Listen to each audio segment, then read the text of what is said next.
এখন কথা বলছি বাংলাদেশ নিয়ে। আমরা প্রথম যে বিষয়টা নিয়ে কথা বলবো সেটা আসলে একটি আন্তর্জাতিক প্রসঙ্গ, একটি বিদেশি একটি নির্বাচনের প্রসঙ্গ, কিন্তু বাংলাদেশের জন্য অত্যন্ত গৌরবের এবং বাংলাদেশের জন্য অত্যন্ত চমৎকার একটি সংবাদ। আমরা আন্তর্জাতিক ক্লাসটিতে কিন্তু ব্রিটেনের নির্বাচন নিয়ে কথা বলছিলাম। এইবার তোমাদেরকে একটি চমৎকার তথ্য জানিয়ে দিই যে অনেক বাংলাদেশি বংশোদ্ভূত মানুষ কিন্তু ব্রিটেনে থাকেন এবং এদের মধ্যে একটি বড় অংশ কিন্তু রাজনৈতিকভাবে সক্রিয়। তাদের মধ্যে একটি বড় অংশ এই নির্বাচনে অংশগ্রহণ করেছিলেন এবং জয়লাভ করেছেন। এর মধ্যে বাংলাদেশের 3জন তরুণী রয়েছেন, একদম তরুণী রাজনীতিবিদ রয়েছেন, যাদেরকে নিয়ে অনেক বেশি চর্চা হচ্ছে, যারা বাংলাদেশের 3 কন্যা হিসেবে পরিচিত। তারা ব্রিটেনে বাংলাদেশের 3 কন্যা হিসেবে পরিচিত। বাংলাদেশের নামকে, বাংলাদেশের রাজনৈতিক অঙ্গনের নামকে তারা বিশ্ব মঞ্চে তুলে ধরেছেন এই ব্রিটেনের এমপি হওয়ার মাধ্যমে। এই 3 কন্যার নাম আমাকে কে দেখাতে পারবে?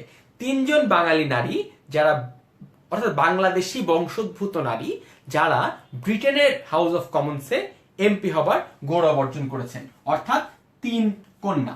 এই মুহূর্তে আমাদের সাথে যারা লাইভে আমাদের স্টুডেন্টরা রয়েছেন, তাদের সবার কাছে প্রশ্ন হচ্ছে এই 3 কন্যার নাম কি?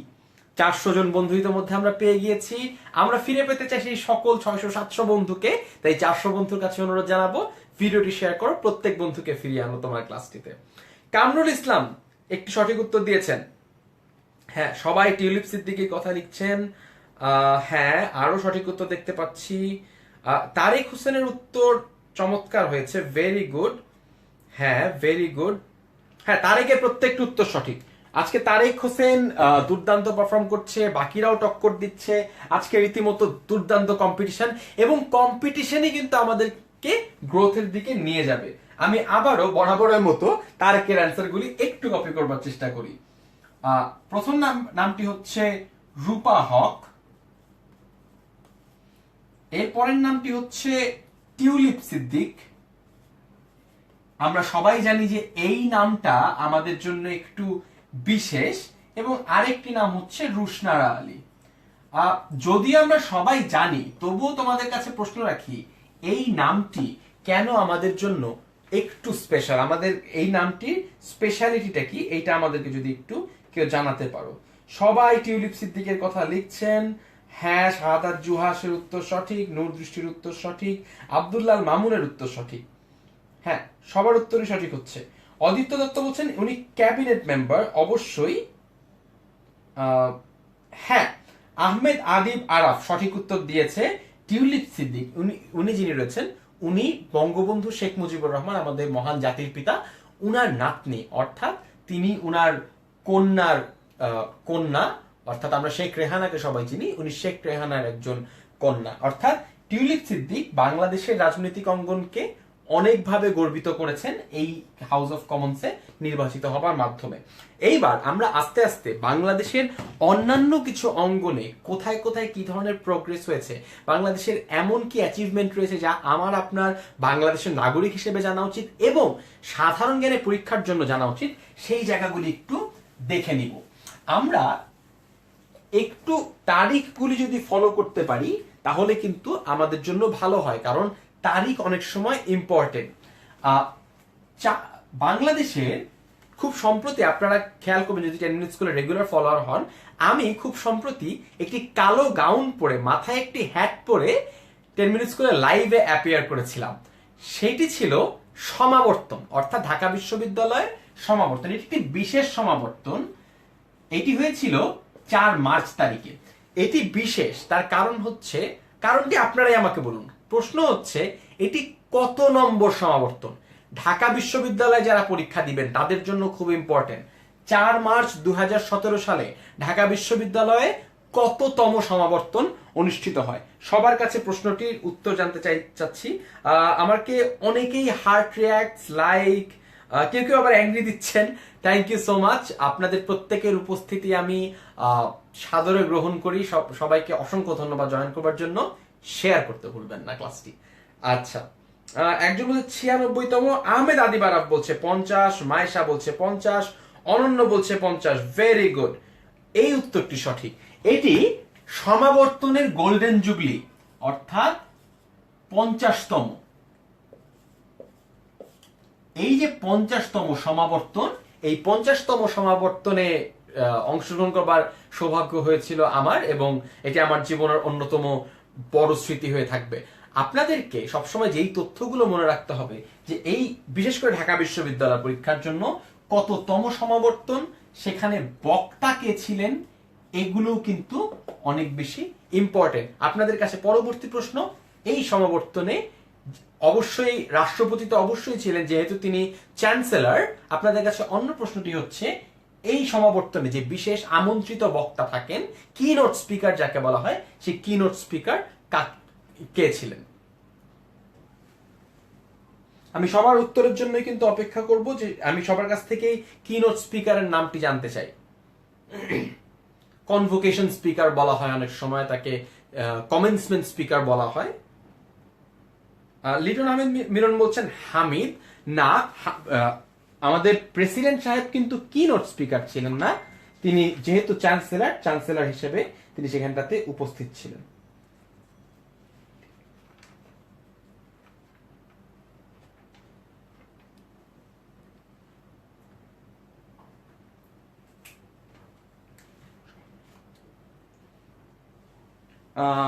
অনেকেই সঠিক উত্তর দেবার চেষ্টা করছেন, আমি সঠিক উত্তরের জন্য অপেক্ষা করছি।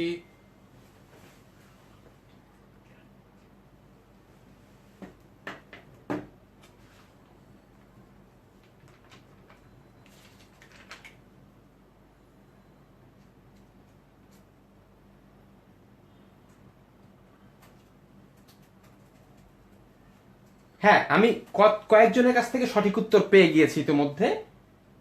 হ্যাঁ, সাকিব রুদ্র সঠিক উত্তর দিয়েছে, চিশতি হিমেল সঠিক উত্তর দিয়েছে, ছিলেন অমিত চাকমা। অমিত চাকমা তিনি একজন আদিবাসী শিক্ষাবিদ, যিনি কিনা কানাডার একটি বিশ্ববিদ্যালয়ের ভাইস চ্যান্সেলর হিসেবে দায়িত্ব পালন করছেন। শিক্ষা খাতে তার বিশেষ অবদান রয়েছে, এবং তিনি একজন কিনোট স্পিকার হিসেবে এখানটাতে অবদান রেখেছিলেন। যাই হোক, আমরা এইটার পরবর্তীতে বাংলাদেশের আরো কিছু গুরুত্বপূর্ণ তথ্যের দিকে চলে যাব। যারা ঢাকা বিশ্ববিদ্যালয়ে পরীক্ষা দিচ্ছে তাদেরকে আরেকটা ছোট টিপস দিয়ে দিই। ঢাকা বিশ্ববিদ্যালয় শুধুমাত্র সম্প্রতি কি হয়েছে সেই জিনিসগুলি দেখলেই হবে না, আপনাকে অতীতে ঢাকা বিশ্ববিদ্যালয়ের ইতিহাসটা জানতে হবে। ঢাকা বিশ্ববিদ্যালয়ের ভিতরে যে সকল মনিউমেন্টস রয়েছে, যে সকল বিভিন্ন ধরনের ভাস্কর্য রয়েছে, চিত্রকর্ম রয়েছে, সেই প্রত্যেকটি কিন্তু আপনাকে একটু খতিয়ে দেখতে হবে। যা হোক, এরপরে আপনাদেরকে আরেকটা সুন্দর তথ্য দিই। আপনাদের কাছে প্রশ্ন হচ্ছে, 26শে মার্চ আমরা সবাই জানি আমাদের স্বাধীনতা দিবস, এটা আমরা সবাই জানি। আপনাদের কাছে প্রশ্ন হচ্ছে 25শে মার্চ তাহলে কি? 25শে মার্চ কি দিবস? আপনাদেরকে একটু তথ্য ক্লু দিয়ে দেয় যে খুব সম্প্রতি এই দিবসটি কিন্তু নির্ধারিত হয়েছে। এই দিবসের প্রস্তাবটি খুব সম্প্রতি সংসদে গৃহীত হয়েছে। আপনাদের কাছে প্রশ্ন হচ্ছে 25শে মার্চ কি দিবস? 500 বন্ধুর মাইলফলক আমরা মাত্র স্পর্শ করলাম। সবাইকে অসংখ্য ধন্যবাদ। শেয়ার করা থামানো যাবে না। বিশেষ করে আপনারা যে সকল বন্ধু খুব সন্নিকটে পরীক্ষা দিবে সাধারণ জ্ঞানের, তাদেরকে দয়া করে একটু ট্যাগ করে দিবেন, তাহলে এই ক্লাসটি আরো বেশি মর্যাদাপূর্ণ, আরো বেশি মিনিংফুল হবে। অনেকে বলছে কালো রাত। মাহফুজুর রহমানের উত্তর সঠিক। মাহফুজুর রহমানের উত্তর সঠিক। সিফাত খানের উত্তর সঠিক। হ্যাঁ, 25শে মার্চকে আমরা কালো রাত্রি হিসেবে জানি, কিন্তু সম্প্রতি এটিকে রাষ্ট্রীয়ভাবে গণহত্যা দিবস হিসেবে স্বীকৃতি দেওয়া হয়েছে, এবং এজন্য একটি ডাক টিকিট প্রদর্শনীরও আয়োজন করা হয়েছিল। এই বিলটি সংসদে গৃহীত হয় 11 মার্চ। এই 11 মার্চ তারিখে এই বিলটি সংসদে গৃহীত হয়, এবং সম্ভবত এটা আমি 20 মার্চ তারিখে এটি মন্ত্রিসভায় অনুমোদিত হয়। অর্থাৎ বর্তমানে এটি আইনগতভাবে গণহত্যা দিবস হিসেবে পরিচিত হবে, এবং তার ঠিক পরের দিনে আমাদের 26শে মার্চ স্বাধীনতা দিবস। আচ্ছা, আমাদের হাতে যেহেতু অনেক বেশি কন্টেন্ট রয়েছে, আমরা একটু দ্রুত যাবার চেষ্টা করব। কেমন? আপনারা চেষ্টা করুন আমাদের সঙ্গে তাল মিলিয়ে চলবার জন্য। এইবার আপনাদেরকে একটা সুন্দর আমাদের নৌবাহিনীর একটি অগ্রগতি সম্পর্কে একটু জানানোর চেষ্টা করি। ধরুন এটা একটা সমুদ্র। সমুদ্রের ভিতর দিয়ে কিছু ডুবোজাহাজ চলে। এই ডুবোজাহাজগুলির মধ্যে আপনি দেখবেন যে কিছু থাকে হচ্ছে সাবমেরিন। সাবমেরিন কাকে বলা হয়? এই ডুবোজাহাজগুলির মধ্যে যেগুলো কিনা নৌবাহিনী দ্বারা পরিচালিত হয়, যেগুলোর কাজ হচ্ছে যুদ্ধে অংশগ্রহণ করা, এই ধরনের ডুবোজাহাজগুলোকে বলা হয় সাবমেরিন। আপনাদের কাছে প্রশ্ন হচ্ছে, বাংলাদেশের প্রথম দুটো সাবমেরিন খুব সম্প্রতি লঞ্চ করা হয়েছে, এই সাবমেরিন দুটোর নাম কি? আপনাদের সবার কাছে প্রশ্ন হচ্ছে, সাবমেরিন দুটোর নাম কি? বাংলাদেশের নির্মিত দুটো সাবমেরিন সম্প্রতি লঞ্চ করা হয়েছে এবং এই সাবমেরিন দুটো সেনাবাহিনীতে সংযোগ করা হয়েছে। আপনাদেরকে জানিয়ে দিই, দুঃখিত, নৌবাহিনীতে এর আগে কোনো সাবমেরিন ছিল না। এটাই প্রথম যখন কিনা সাবমেরিন ইন্ট্রোডিউস করানো হলো এই আমাদের নৌবাহিনীতে। আপনাদের কাছে প্রশ্ন, এই নৌবাহিনীর এই দুটো সাবমেরিনের নাম কি? লক্ষ্য করবেন, বাংলাদেশ নিয়ে আমরা আসলে একটু কম জানি। আমরা ইন্টারন্যাশনাল ওয়ার্ল্ড নিয়ে অনেক কিছু জানি, ডোনাল্ড ট্রাম্প কোথায় যাচ্ছে, কি করছে, এগুলো নিয়ে আমরা অনেক কিছু জানি, কিন্তু বাংলাদেশ নিয়ে অনেক সময় জানাটা হয়ে ওঠে না। আপনাদের কাছে প্রশ্ন, হ্যাঁ, শিশিরের উত্তর সঠিক হয়েছে, হাসিবের উত্তর সঠিক হয়েছে, ভেরি গুড। একটা হচ্ছে নবযাত্রা, ভেরি গুড। আরেকটার নাম জয়যাত্রা। নবযাত্রা এবং জয়যাত্রা এই দুটো হচ্ছে আমাদের সাবমেরিনের নাম। 12ই মার্চ তারিখে এদেরকে আমরা এখানটাতে ইনক্লুড করি। আর আমি গত ক্লাসের শুরুতে আপনাদেরকে বলে দিয়েছিলাম যে এই সকল তথ্যগুলোতে আপডেটেড থাকার জন্য সংবাদপত্র খুব ভালো একটা পদ্ধতি এবং কারেন্ট অ্যাফেয়ার্স খুব ভালো একটা পদ্ধতি। আপনারা কারেন্ট অ্যাফেয়ার্স গুলো একটু রেগুলারলি ফলো করবেন, তাহলে দেখবেন যে আপনি নিউজের সাথে আপডেটেড আছেন। নিজের সাথে আপডেটেড থাকা কিন্তু খুবই ইম্পর্টেন্ট। আপনি যদি একটু সংবাদপত্র ঘাটেন, আমি আবার সবার কাছে ক্ষমা চেয়ে নিচ্ছি, কারণ আপনারা অনেকেই বলেছেন যে সন্ত্রাসবাদ নিয়ে কথা বলতে চাই না, আমরা শান্তি নিয়ে কথা বলতে চাই, তবু বারে বারে সন্ত্রাসবাদে ফিরে আসতে হয়, কারণ এটি বাংলাদেশের সাথে সমগ্র বিশ্বের সাথে ওতপ্রোতভাবে জড়িয়ে আছে। কিন্তু যেই জায়গাটা আপনাদের কাছে দৃষ্টি আকর্ষণ করব তা হচ্ছে, বাংলাদেশে সন্ত্রাসবাদ বিরোধী যেই অভিযানগুলি হয়, সেই অভিযানগুলি কিন্তু আমাদের জন্য অত্যন্ত গৌরবের। সো আপনাদের যে কাজটি করতে হবে, যে বিভিন্ন অভিযানের নামগুলি আপনাদের জানতে হবে। যেমন সম্প্রতি ঝিনাইদহ অঞ্চলে, ঝিনাইদহে জঙ্গি বিরোধী যে অভিযান চালিয়েছে পুলিশ এবং র্যাবের যৌথ সহযোগিতায়, সেই অপারেশনটির নাম কি? আপনাদের সবার কাছে প্রশ্ন। যেহেতু প্রশ্নটি একটু কমপ্লিকেটেড, আমি আপনাদেরকে একটু সাহায্য করি। আপনাদেরকে প্রশ্নটি আবার রিপিট করি, ঝিনাইদহে যেই অপারেশনটি নিয়েছে পুলিশ এবং র্যাব উভয়ের সহযোগিতায়, সেই অপারেশনটির নাম কি?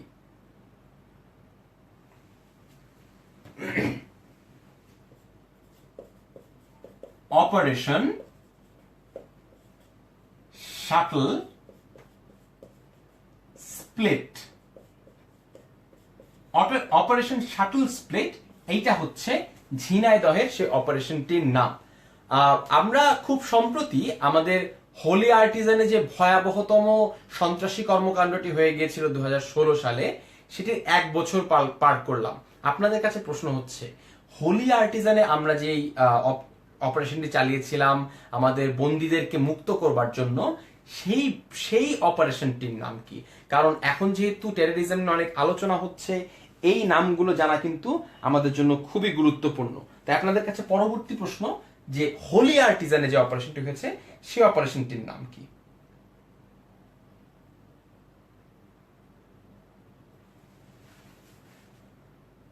চিশতি হিমেল অত্যন্ত দ্রুততার সঙ্গে প্রশ্ন করে উত্তর দিয়েছেন। ইফতেখার সঠিক উত্তর দিয়েছেন। আহমেদ আদি বারাফ সঠিক উত্তর দিয়েছেন। হ্যাঁ, সবাই সঠিক উত্তর দিয়েছেন। ফাতেমাতুজ জোহরাও সঠিক উত্তর দিয়েছিলেন। আচ্ছা, হোলি আর্টিজানের যেটি ছিল সেটি হচ্ছে অপারেশন থান্ডারবোল্ট।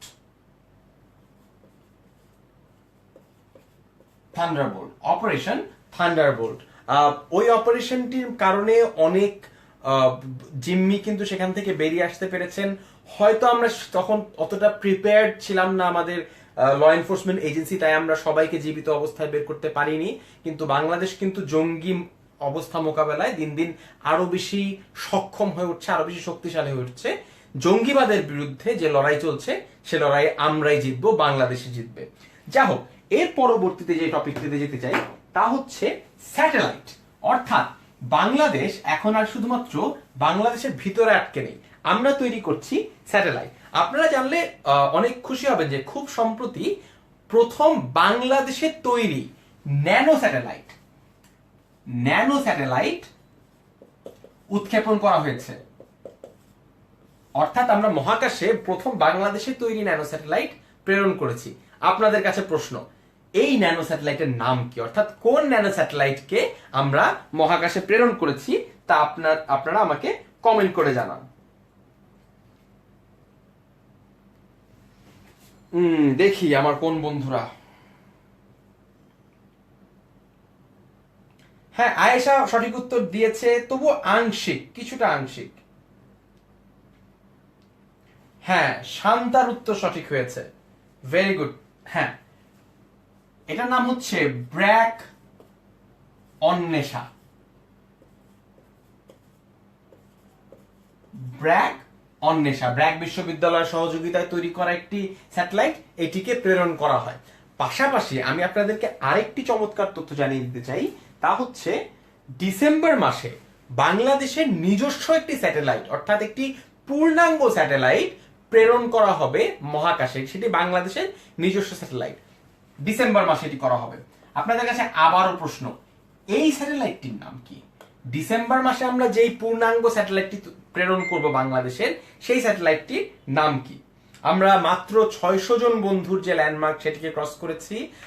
এই উৎসাহ উদ্দীপনা আমাদের প্রত্যেকটি 10 মিনিট স্কুলের ক্রু মেম্বারকে, ইনস্ট্রাক্টরকে ইন্সপায়ার করে। আমরা প্রতিদিন ইন্সপায়ার্ড হই এবং তাই আমরা আপনাদের জন্য আরো কন্টেন্ট বানানোর চেষ্টা করি। আমরা আজকেও সারাদিন 10 মিনিট স্কুলের অফিসে বসে আপনাদের জন্য নতুন কন্টেন্ট প্ল্যান করেছি।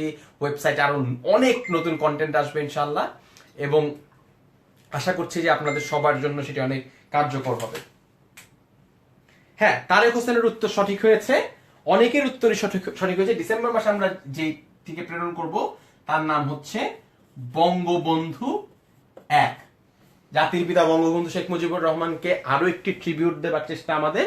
আমরা বঙ্গবন্ধু 1 নামক একটি স্যাটেলাইট প্রেরণ করতে যাচ্ছি। ফাতেমাতুজ জোহরা, হাসিব হোসেন, পার্থ, হৃদয়ের উত্তর সঠিক হয়নি, সাইফুল তাহসান সবার উত্তরই কিন্তু সঠিক হয়েছে। ফজলে রাব্বি শাওন, সে আমার সাথে একটু অভিমান করেছে। হ্যাঁ ফজলে রাব্বি, তোমার উত্তরটি সঠিক হয়েছে। আসলে অনেকের উত্তর পড়বার চেষ্টা করি, তাই হয়ে ওঠে না। প্রীতুল খান বলেছে ভাইয়া তো তারেক করেন কেন? তারেক একটু আদরের ছোট ভাই, এই কারণটাতে। কিন্তু আপনারা সবাই কিন্তু আমার আদরের ছোট ভাই, আমি আসলে সবাইকে ভালোবাসি। হ্যাঁ, আচ্ছা, এখন থেকে আরাফ বলছে আমি শুধু তারেকের উত্তর পড়ি, আমি কিন্তু আরাফের উত্তরও পড়ি বাই দ্য ওয়ে। এখন থেকে সবার উত্তরই পড়বার চেষ্টা করবো, সবারটাই পড়ার চেষ্টা করি। আচ্ছা, আসেন এইবার আমরা একটু দুর্যোগের দিকে চোখ দিই। সম্প্রতি বাংলাদেশের দক্ষিণাঞ্চলকে একদম উত্তাল করে দিয়েছিল একটি সাইক্লোন। সাইক্লোনটির নাম ছিল সাইক্লোন মোরা। হ্যাঁ, সাইক্লোন মোরা নামে একটি সাইক্লোন বাংলাদেশের দক্ষিণ উপকূলকে আঘাত হানে এবং ব্যাপক ক্ষয়ক্ষতির শিকার হয় বাংলাদেশের দক্ষিণাঞ্চলের মানুষ। আপনাদের কাছে দুটি প্রশ্ন, এই মোরা শব্দটি কোন ভাষার শব্দ এবং এই মোরা শব্দটির অর্থ কি? ভাষাটি জানতে হবে এবং অর্থটিও জানতে হবে। এই দুটি প্রশ্নের উত্তর আপনারা আমাকে জানাবেন। মিম বলছে একবারও পড়েন নাই কমেন্ট। মিম, তুমি এই প্রশ্নটির উত্তর দাও, আমি প্রমিস করছি মিম তোমার কমেন্ট আমি খুঁজে বের করব এবং তোমার কমেন্ট আমি পড়বো। ইশতিয়াক রিফাত সেই সময় পটুয়াখালী ছিলেন। ইশতিয়াক, আমরা খুবই আনন্দিত যে আপনার কোনো ক্ষয়ক্ষতি হয়নি। আশা করছি আপনি সুখে আছেন, আনন্দে আছেন। আচ্ছা, আরশিল আলমের উত্তর সঠিক হয়েছে। শান্তা আক্তার আমাদেরকে হেল্প করছে তারিখটি বলে দিয়ে, থ্যাংক ইউ। তানিয়া আক্তার আমাদেরকে পুরো সঠিক উত্তরটি দিয়েছে, ভেরি গুড। আচ্ছা, মোরা শব্দটি যে উত্তরটি অনেকেই সঠিক করেছ। মোরা শব্দটি থাই, অর্থাৎ থাই ভাষা, থাইল্যান্ডের যে ভাষা, থাই ভাষা, এবং এটার মানে হচ্ছে স্টার অফ দ্য সি। অর্থাৎ সমুদ্রের তারকা, সমুদ্রের তারা, হ্যাঁ, সমুদ্রে প্রজ্বলিত তারা, এবং সেটি আঘাত হেনেছিল। এগুলোর নামকরণ আসলে কে করে আমি সঠিক বলতে পারবো না, বিশেষ করে আবহাওয়াবিদ যারা, তারাই হয়তো এটির নামকরণ করে থাকেন। এটার নাম এরকম কেন হলো সেই প্রশ্নের উত্তর আসলে আমার কাছে নেই। মায়াবিনী কন্যা, রোমান আক্তার সঠিক উত্তর দিয়েছে, সানজিদ তাসরিন মিম সঠিক উত্তর দিয়েছে, অনেকেই সঠিক উত্তর দিচ্ছেন, হয়তো অনেকের কমেন্ট পড়তে পারছি না। ইশরাত আমাদেরকে তারিখটি জানিয়ে দিয়েছে, thank you so much Israt. এই ঘটনাটি ঘটেছিল 30 মে। আপনারা যাদের কমেন্ট পড়ছেন, আপনারা প্লিজ আমার সাথে একটু ধৈর্য ধরে থাকুন, একটু বেশি বেশি করে কমেন্ট করুন, আমি নিশ্চয়ই আপনাদের কমেন্ট পড়বো। যা হোক, আমি আরেকটু সামনে এগিয়ে যাই, যেহেতু আমাদের সামনে আরো অনেক কন্টেন্ট রয়ে গিয়েছে। ছোট্ট একটি তথ্য দিব, এই তথ্যটি খুব বেশি একটি বড় না, একটু এন্টারটেইনমেন্টের দিকে যাই। সম্প্রতি বাংলাদেশে একটি চলচ্চিত্র নিয়ে অনেক কন্ট্রোভার্সি হয়েছে, অনেক আলোচনা সমালোচনা হয়েছে, কিন্তু সেম চলচ্চিত্রটি মস্কো আন্তর্জাতিক ফিল্ম ফেস্টিভ্যালে চলচ্চিত্র উৎসবে গিয়ে সেখানটাতে প্রদর্শিত হয়েছে। আপনাদের কাছে প্রশ্ন হচ্ছে, এই চলচ্চিত্রটির নাম কি? অর্থাৎ সম্প্রতি বাংলাদেশের কোন চলচ্চিত্রটি মস্কো আন্তর্জাতিক চলচ্চিত্র ফেস্টিভ্যালে দেখানো হয়েছে এবং সেটির ডিরেক্টরের নাম কি? একটি চলচ্চিত্র এবং চলচ্চিত্রের নির্মাতার নাম। খুবই সমালোচিত, খুবই আলোচিত, খুবই কন্ট্রোভার্সিয়াল একটি চলচ্চিত্র। বাংলাদেশে সেটিকে এখনো কিন্তু রিলিজ দেয়া যায়নি। সেই চলচ্চিত্রটির নাম আপনাদের কাছ থেকে জানতে চাচ্ছি। অনেকে বলছে বস 2, না মাহফুজুর রহমান, বস 2 আসলে মস্কো চলচ্চিত্র উৎসবে দেখানোর মতো চলচ্চিত্র হয়তো না। নীরব বলছে আয়নাবাজি। আহমেদ আদিব আরাফ সঠিক উত্তর দিয়েছে, হ্যাঁ, ভেরি গুড। আরাফের উত্তর সঠিক। না, অনেকে আয়নাবাজি বলছেন, না আয়নাবাজি না, সঠিক উত্তর হচ্ছে ডুব। এটির নির্মাতা হচ্ছে আমাদের অনেকেরই প্রিয় নির্মাতা মোস্তফা সরোয়ার ফারুকী। ফারুকী সাহেবের বিভিন্ন চলচ্চিত্রে কিন্তু বাংলাদেশে চলচ্চিত্রের একটি নতুন দিনের সূচনা করেছিল। এই চলচ্চিত্রটি সম্প্রতি অনেক আলোচিত হয়েছে। এই চলচ্চিত্রের খুঁটিনাটি তথ্যগুলো একটু জেনে নেবেন, কারণ এটি যে সকল জিনিস নিয়ে আলোচনা অনেক বেশি হয়, সেখান থেকে কিন্তু প্রশ্ন হবার সম্ভাবনাও অনেক বেশি। আচ্ছা, আপনারা যদি অনুমতি দেন আমি আরো একটু সামনের দিকে আগাবো। আমরা কিন্তু অনেক জমজমাট একটি ক্লাস জমিয়ে ফেলতে পেরেছি, 650 বন্ধু চলে এসছে, আমরা ফাটফট উত্তর পেয়ে যাচ্ছি। Very good, we are really pumped up, let's do this. আচ্ছা,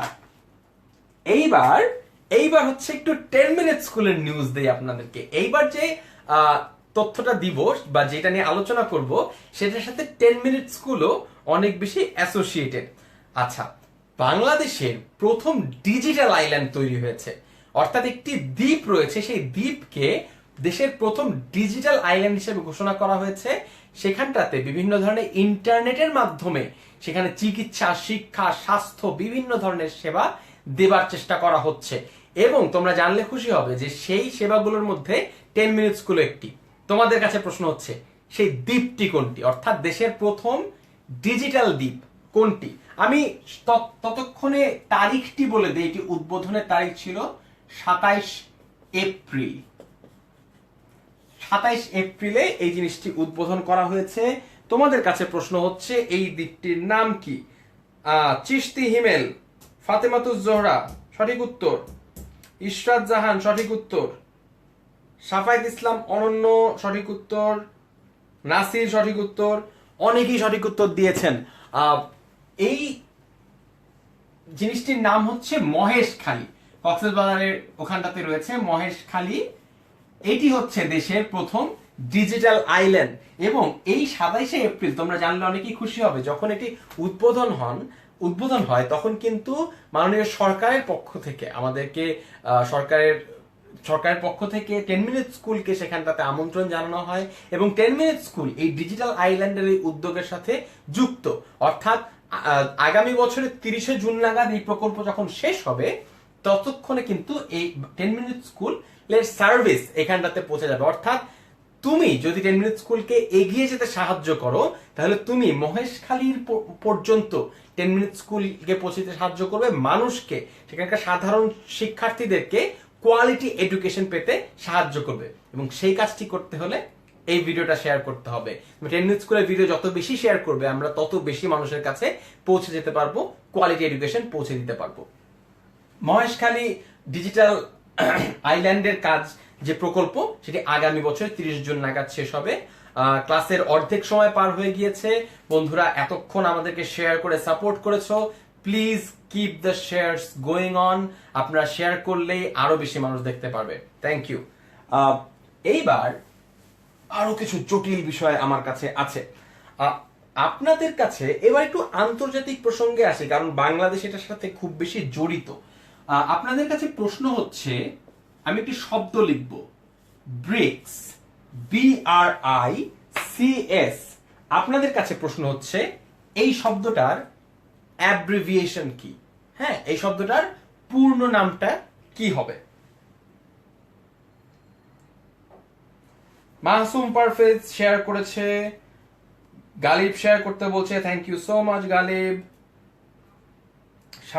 সজীব রয়েছে আমাদের সাথে রংপুরের থেকে। ফাতেমাতুজ জোহরার উত্তর কিন্তু একটু ভুল হয়ে যাচ্ছে। হ্যাঁ, এই তো যে ভুলটুকু ছিল সেটা সে শুধরে ফেলেছে। দেখি আর কেউ আছে কিনা।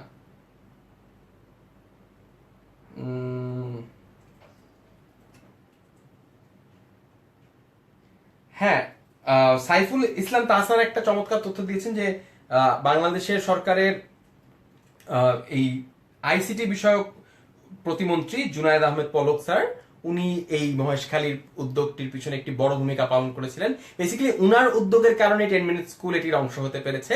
আমরা স্যারকে অসংখ্য ধন্যবাদ জানাই এত চমৎকার একটি উদ্যোগের জন্য, এবং পাশাপাশি 10 মিনিট স্কুলকে অংশ করে নেবার জন্য। হ্যাঁ, অনেকেই সঠিক উত্তর দিচ্ছে। হ্যাঁ, উৎস বড়ুয়ার উত্তরও কিন্তু সঠিক হয়েছে। এই জিনিসটি হচ্ছে 5টি দেশের সমন্বয়ে গড়ে ওঠা একটি সংগঠন। ব্রাজিল, ইন্ডিয়া, চায়না, আচ্ছা আমি এটা মিস করে গিয়েছি, হচ্ছে রাশিয়া এবং সাউথ আফ্রিকা। এটিকে বলা হচ্ছে দ্য ফিউচার ওয়ার্ল্ড অর্ডার। এরাই হচ্ছে ভবিষ্যতের পৃথিবীর মহামোড়লরা। আপনারা যে বর্তমানে দেখেন যে যুক্তরাজ্য, ফ্রান্স, এদের হাতে অনেক বেশি ক্ষমতা, বলা হচ্ছে যে পরবর্তী যে পৃথিবীটি আসবে তাতে এরাই সবচেয়ে বেশি মোড়ল হবে। এদের সবচেয়ে ইন্টারেস্টিং তথ্য হচ্ছে এদের একটি ব্যাংক রয়েছে, এদের তত্ত্বাবধানে নবনির্মিত একটি ব্যাংক রয়েছে। সেই ব্যাংকটির নাম হচ্ছে এনডিবি।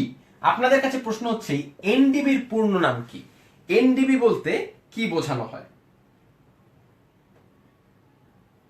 আমি একটু নিচে লিখি, কারণ হয়তো আপনারা দেখতে পাচ্ছেন না। এনডিবি। অনেক সময় যেটা হয় যে ওই লাইভ সিগনেচারের কারণে আপনারা অনেক কিছু দেখতে পারেন না, তাই উত্তর দিতে আপনাদের হয়তো সমস্যা হয়। ফাহমিদা ফারুক সঠিক উত্তর দিয়েছেন। মাহিউর রহমানও সঠিক উত্তর দিয়েছেন। এনডিবি মানে হচ্ছে new development bank. New development bank এটির অ্যাক্রোনিম হচ্ছে এনডিবি। সম্প্রতি বাংলাদেশকে এই এনডিবিতে অন্তর্ভুক্ত করা, অর্থাৎ এনডিবির সদস্য রাষ্ট্র হিসেবে গ্রহণ করবার একটি উদ্যোগ গ্রহণ করা হয়েছে, এবং এর খসড়াও কিন্তু খুব দ্রুতই চূড়ান্ত হয়ে যাবে। অর্থাৎ বাংলাদেশ অতি শীঘ্রই এই এনডিবির সদস্য হতে পারবে ইনশাআল্লাহ। এবং আমরা যদি এনডিবির সদস্য হই, আমরা বৈদেশিক সাহায্যের জন্য, বৈদেশিক ঋণের জন্য শুধুমাত্র ওয়ার্ল্ড ব্যাংক বা আইএমএফ এর উপর মুখাপেক্ষী থাকবো না। আমরা এই এনডিবি সেন্ট্রিক যে উন্নয়ন কর্মকাণ্ড রয়েছে, সেই উন্নয়ন কর্মকাণ্ডগুলো করতে পারবো। আচ্ছা, আমি আপনাদের সাথে এইবার পরিচয় করিয়ে দেব, আমরা কিন্তু এমন একটি দ্বীপ দেখলাম যে দ্বীপটিকে আমরা এখন ডিজিটাল করবার চেষ্টা করছি, তাই তো? কিন্তু পাশাপাশি এমন আর একটি দ্বীপ রয়েছে যে দ্বীপটি আগে ছিলই না, দ্বীপটি নতুন এসেছে। সুন্দরবনের হিরন পয়েন্ট থেকে 15 কিলোমিটার দূরে নতুন একটি দ্বীপ আবিষ্কার হয়েছে প্রায় 7.8 বর্গ কিলোমিটার প্রশস্তি নিয়ে, অর্থাৎ এর ক্ষেত্রফল হচ্ছে 7.8 বর্গ কিলোমিটার। আপনাদের কাছে প্রশ্ন হচ্ছে এই দ্বীপটির নাম কি? আপনারা সবাই এই দ্বীপটির নাম আমাকে লিখে দেখান।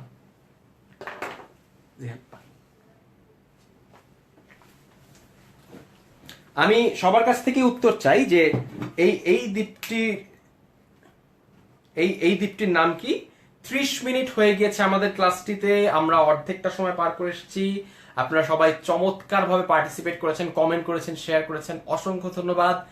Keep that going on. আমরা বাংলাদেশের ভিতরে দাঁড়িয়ে একদিন লাইভ ক্লাসে বিশ্ব রেকর্ড করব। 10 মিনিট স্কুল একদিন লাইভ ক্লাসে বিশ্ব রেকর্ড করবে ইনশাআল্লাহ। হ্যাঁ, তানিয়া আক্তারের উত্তর সঠিক হয়েছে, ভেরি গুড।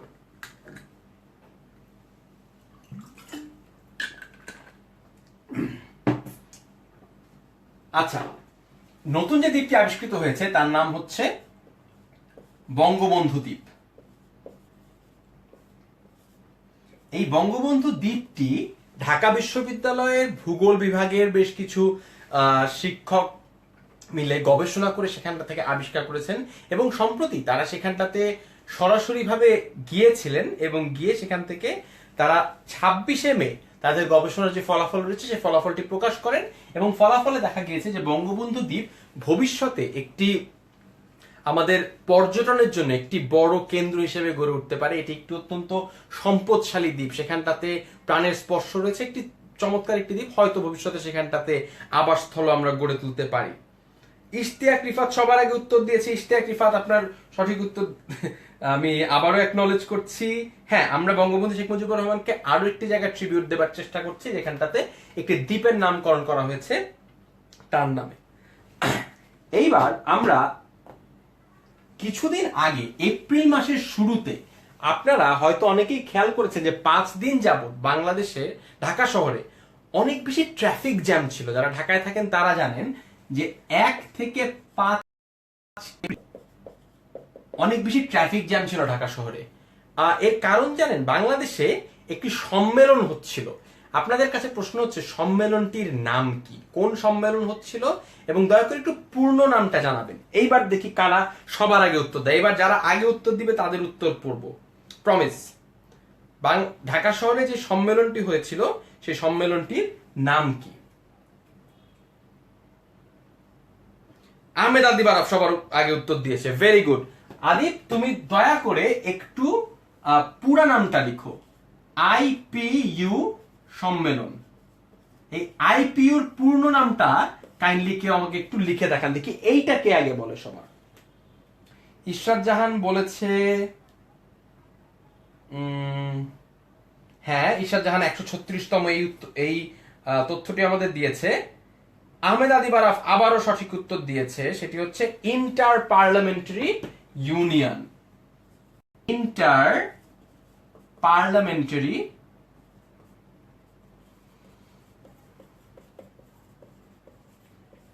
ইউনিয়ন, অর্থাৎ বিশ্বের বিভিন্ন দেশের পার্লামেন্টারিয়ানদেরকে নিয়ে, অর্থাৎ সেই দেশের speaker, deputy speaker, member of the parliament, পার্লামেন্টের যে সচিবালয় রয়েছে সেই সচিবালয়ের মানুষজন, তাদের সবাইকে, এদের প্রতিনিধি দলদেরকে নিয়ে এই ইন্টার পার্লামেন্টারি ইউনিয়ন হয়, এবং সেই আইপিইউ সম্মেলনের 136তম আসর অনুষ্ঠিত হয়েছিল ঢাকায়। কবে? 1 থেকে 5 এপ্রিল তারিখে। এর প্রত্যেকটি তথ্যই কিন্তু খুবই ইম্পর্টেন্ট। আসছে অক্টোবর মাসে আবারও রাশিয়ার, এই তথ্যটিও লিখে দেই, রাশিয়ার সেন্ট পিটার্সবার্গ,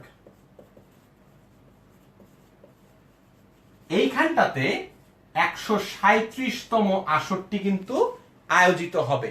এই সকল জায়গাগুলিতে বিভিন্ন দেশের যে পার্লামেন্টারিয়ান প্র্যাকটিস, সংসদ সংক্রান্ত যে সকল সমস্যা রয়েছে সেই জিনিসগুলো শেয়ার করা হয়, এবং এটি বাংলাদেশের কূটনীতির জন্য বা সমগ্র বিশ্বের কূটনৈতিক মেলবন্ধনের জন্য খুবই ইম্পর্টেন্ট। আমি আপনাদেরকে আরেকটা ছোট্ট তথ্য দিয়ে সাহায্য করতে চাই।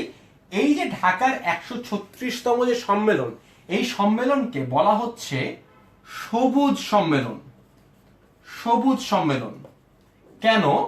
কারণ এই সম্মেলনটিতে বিভিন্ন দেশের পরিবেশ রক্ষা করবার জন্য বিশেষ উদ্যোগ গ্রহণ করা হয়েছে। তাদের বিভিন্ন এই সম্মেলনে পরিবেশের পক্ষে যেই পরিবেশ রক্ষার পক্ষে যে সকল মতামত রয়েছে সেটাকে কনসলিডেট করবার চেষ্টা করা হয়েছে, পরিবেশবাদী আন্দোলনকে আরো বেশি শক্ত করে তোলবার চেষ্টা করা হয়েছে। তাই এই সকল তথ্যগুলো কিন্তু তোমাদেরকে জানতে হবে। অর্থাৎ আইপিইউ সম্মেলন 136তম সবুজ সম্মেলন হয়েছিল ঢাকায় এবং পরবর্তীটি হবে হচ্ছে সেন্ট পিটার্সবার্গে। এই তথ্যগুলো জানলেই তুমি কিন্তু মোটামুটি সেফ থাকতে পারো। ক্লাস কিন্তু আরো দুর্নিবার গতিতে সামনে এগিয়ে যাবে, তোমরা চেষ্টা করো আমাদের সঙ্গে একটু পায়ে পা মিলিয়ে চলবার জন্য। বাংলাদেশের ভিতরে যে সকল জেলাগুলি রয়েছে আমরা খুব সম্প্রতি বলতে কিন্তু আরেকটু পিছনেও যেতে পারি, অর্থাৎ 2017 আগে যে সকল তথ্য রয়েছে 16-15 এগুলোকেও কিন্তু তোমরা ফেলে দিবে না। তাই ক্লাসের এই অংশটাতে এসে আমি তোমাদেরকে একটু বলে দেবার চেষ্টা করব, এই অংশটিকে একটু সাজেশন মূলক অংশ, অর্থাৎ আমি যে সকল বিষয়গুলো পড়াবার সময় পেয়েছি তার বাইরে যে সকল তথ্য রয়েছে সেই জিনিসগুলোকে তোমরা কিভাবে করে পড়বে। প্রথমত কারেন্ট অ্যাফেয়ার্স তো পড়বে, পাশাপাশি সম্প্রতি সময় কোন সকল কি ধরনের চলচ্চিত্র, একটা জিনিস খেয়াল করবে, চলচ্চিত্র কিন্তু আয়নাবাজি রিলিজ হয়েছে, বস, নবাব আর অনেক চলচ্চিত্র রিলিজ হয়েছে। যেই সকল চলচ্চিত্র আন্তর্জাতিক কোনো পরিমণ্ডলে স্বীকৃত হয়েছে, কোনো একটি পুরস্কার পেয়েছে, এই ধরনের চলচ্চিত্রগুলো তোমরা একটু দেখে নেবার চেষ্টা করবে। প্লাস তোমরা দেখে নেবার চেষ্টা করবে যে বিখ্যাত কোনো ব্যক্তি আদৌ মারা গেলেন কিনা এই সময়টাতে, অর্থাৎ এই সময়টাতে দেশের বরেণ্য রাজনীতিবিদ, কোন সঙ্গীত শিল্পী, কোন চিত্রশিল্পী, তাদের মধ্যে কেউ মারা গেলেন কিনা, তাদের প্রস্থানগুলো, এই জিনিসগুলো কিন্তু খুব ইম্পর্টেন্ট। সম্প্রতি তোমরা দেখতে পাচ্ছ যে বিভিন্ন ধরনের অ্যাচিভমেন্ট নিয়ে অনেক কথা হচ্ছে। ফর এক্সাম্পল পর্বত আরোহণ নিয়ে আমাদের কিন্তু এখন অনেক কন্ট্রোভার্সি চলছে যে কে পর্বত আরোহণ করতে পেরেছে, কে করতে পারেনি, এই সংক্রান্ত কিন্তু অনেক বেশি কনফিউশন রয়েছে। তাই পর্বত আরোহণ সংক্রান্ত যেই সকল তথ্যগুলো রয়েছে সেই সকল তথ্যগুলো কিন্তু তোমরা মনে রাখবার চেষ্টা করবে। আরেকটা ইম্পর্টেন্ট জিনিস, সেটি হচ্ছে বিদেশি সফর। এই বিদেশি সফরগুলিও কিন্তু খুব বেশি ইম্পর্টেন্ট। বিদেশি সফরের তথ্যগুলি আমরা কিন্তু অনেক সময় ইগনোর করে যাই। ফর এক্সাম্পল খুব সম্প্রতি বাংলাদেশে কিন্তু ভারতের যে সেনাপ্রধান রয়েছে তিনি সফর করে গেছেন। তোমাদের সবার কাছে প্রশ্ন হচ্ছে এই ভারতের সেনাপ্রধানের নাম কি?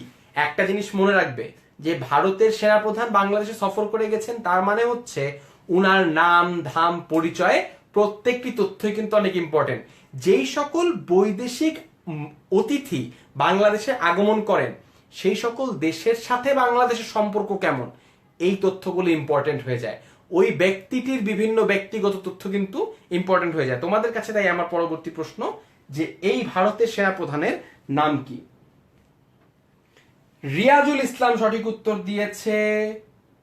হ্যাঁ, রিয়াজুল ইসলাম সঠিক উত্তর দিয়েছে, আর আরাফের উত্তর সঠিক হয়নি। হ্যাঁ, রিয়াজুল ইসলামের উত্তর সঠিক। অনেকে বিভিন্ন ধরনের উত্তর দিচ্ছে। আমি জানতে চাচ্ছি যে বাংলাদেশে যিনি সম্প্রতি সফর করে গিয়েছিলেন তার নাম কি? রিয়াজুলের সঠিক উত্তরটি আমি বরং এখানটাতে লিখে দেই, বিপিন রাওয়াত। তিনি ভারতের সেনাপ্রধান হিসেবে তিনি বাংলাদেশে 2 দিনের সফরে আসেন। তোমরা আগামী দিনগুলোতেও কোন কোন বিদেশি কূটনৈতিক, কোন রাজনীতিবিদ, কোন প্রেসিডেন্ট, কোন প্রাইম মিনিস্টার বাংলাদেশ সফর করছেন, প্লাস বাংলাদেশ থেকে কূটনৈতিকরা বা বাংলাদেশের প্রধানমন্ত্রী, রাষ্ট্রপতি বিদেশে কোন কোন গুরুত্বপূর্ণ সফরে যাচ্ছেন সেই জিনিসগুলো কিন্তু একটু খেয়াল করবে। লক্ষ্য করো, আজকে কেবলমাত্র জুলাই মাস, তোমাদের সামনে একটি লম্বা সময় বাকি রয়েছে ভর্তি পরীক্ষার আগে, কিন্তু এই সময়টাতে কিন্তু তোমার অনেকগুলো কাজও রয়েছে। আজকে থেকে তুমি প্রতিজ্ঞা করে ফেলো যে আমি অবশ্যই প্রতিদিন সংবাদপত্রটা পড়বো, সংবাদপত্রে যে রাজনৈতিক পেজটি রয়েছে সেই পেজটি পড়বো। তাই আমি একটু জানার চেষ্টা করব যে বাংলাদেশে কি হচ্ছে, বিদেশে কি হচ্ছে। 1, 2 হচ্ছে মাসের যে কারেন্ট অ্যাফেয়ার্সটি থাকে সেই কারেন্ট অ্যাফেয়ার্সটি আমরা একটু পড়ে ফেলবার চেষ্টা করব। পাশাপাশি এগুলোর পাশাপাশি তুমি যদি বাদ বাকি জিনিস লক্ষ্য করবে, বইপত্র থেকে কিন্তু তুমি সাম্প্রতিক জিনিসগুলি জানতে পারবে না, কারণ তোমার কাছে যে খুব ভালো জেনারেল নলেজের বইটিও যদি থাকে তাও কিন্তু তুমি সাম্প্রতিক তথ্যগুলি সেখান থেকে পাবে না। তাই আমার সাজেশন হবে সংবাদপত্র এবং কারেন্ট অ্যাফেয়ার্স এর উপরে তুমি ডিপেন্ড করতেই পারো। তোমাদের সাথে আরো অনেক বেশি আলোচনা করবার ইচ্ছা ছিল, কিন্তু যেহেতু আমাদের সামনে হাতে সময় অনেক কম এবং বাংলাদেশের সকল টপিক আসলে একবারে আলোচনা করা সম্ভব নয়, তাই আজকের মতো ক্লাসটি আমরা এখানেই শেষ করব। তোমাদের সাথে পরবর্তীতে আবারও দেখা হবে এরকম আরো দুটো লাইভ ক্লাস নিয়ে, অর্থাৎ সাম্প্রতিক বাংলাদেশ নিয়ে আমি আরো একটি ক্লাস নিতে চাই, তবে সেটি এখন না, আরো অনেক পরে গিয়ে যখন আরো অনেক ঘটনাগুলো ঘটে যাবে তখন আমরা চেষ্টা করব বাংলাদেশ নিয়ে আরো একটি ক্লাস নিতে, আন্তর্জাতিক বিষয়াবলী নিয়ে আরো একটি ক্লাস নিতে। শেষবারের মতো বলে যে অবশ্যই এই ভিডিওটি বন্ধুদের সঙ্গে শেয়ার করবে, যাতে তারাও সম্প্রতি বাংলাদেশে কি ঘটনা ঘটে গেছে সেই বিষয়গুলো জানতে পারে, এবং অবশ্যই আমাদের সাথে এই কন্টেন্টগুলো নিয়ে, এই ক্লাসটি নিয়ে কমেন্ট করে জানাবে ক্লাসটি তোমার কতটুকু কাজে লেগেছে। প্রশ্ন থাকলে অবশ্যই করবে, আমি চেষ্টা করব প্রশ্নগুলোর উত্তর দেওয়ার জন্য। Good night, have a great time, thank you very much.